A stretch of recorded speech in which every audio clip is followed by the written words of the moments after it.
Former government minister Dwyer Astaphan believes the government must begin looking to diversify the economy in the short and long terms if St. Kitts and Nevis is to survive the economic fallout of COVID-19.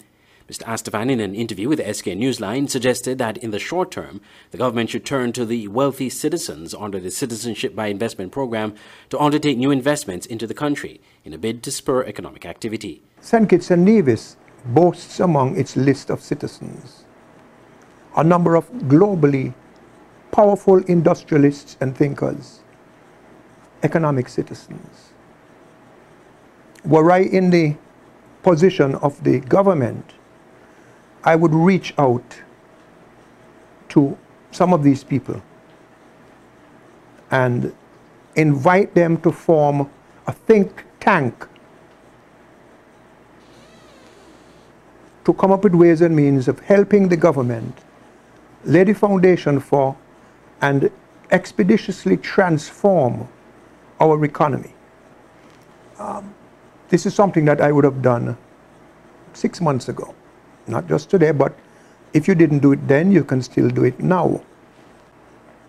The areas that I would ask them to look at would be food sufficiency, research and development, and agriculture, not just for food and for research and development, but for medicinal purposes. The former tourism minister is suggesting setting up the movie and performing arts industry in the country, which he said would bring returns in the long run. So, the music and movie industries are multi-billion dollar industries. For example, I have a producer who wants to do 3 movies in this region. One about Alexander Hamilton, another one about Bob Marley, and a third one called Unburnable, which is a story from a book written by a lady who has Dominican and Antiguan roots. She's born in Dominica, and I introduced him to her. He happens to be a producer from St. Kitts. He produced Redemption with the Tookie Williams story and some other movies. These people out there, they can bring in a movie crew of 130 people for 3 months. They will take the quarantine. You could put them, they will leave millions of dollars in the economy. Every night on some program, you'll get a clip from, well, Denzel Washington is in Nevis, doing this, doing that, so you're getting free publicity. They're buying goods and services in the community. And then you could do post-production and sound production and have the whole 9 yards. It's not too late to do that. Meanwhile, Mr. Astaphan called for improvements in innovations in agriculture in a bid to boost production and introduce new food products to be exported to surrounding islands. Agriculture for food sufficiency, reduction of importation. For research and development, for medicinal things. And your export markets could be very close by. St. Martin, Antigua, these places. You don't have to export everything to Russia or wherever. But if they will buy, you sell them. Because you have online, you could sell stuff online. And a lot of people are making their bread online.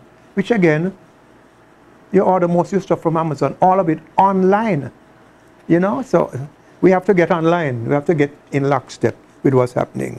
I think on a personal basis, we need to, for food, promote a culture of backyard gardening and people helping themselves to be more independent, so they could have the herbs and thyme, some carrots, some pumpkin and so in the yard, not to throw in the soup or whatever it is they're doing. You know what I mean? They could even raise some rabbits or whatever it is they eat if they eat meat.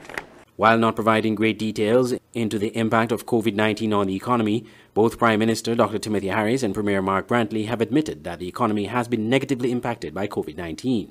The Nevis Island administration reported an 18.82% decline in revenue up to the month of June, while on federal level, a 40% decline was experienced. Andre Huey, SKN Newsline.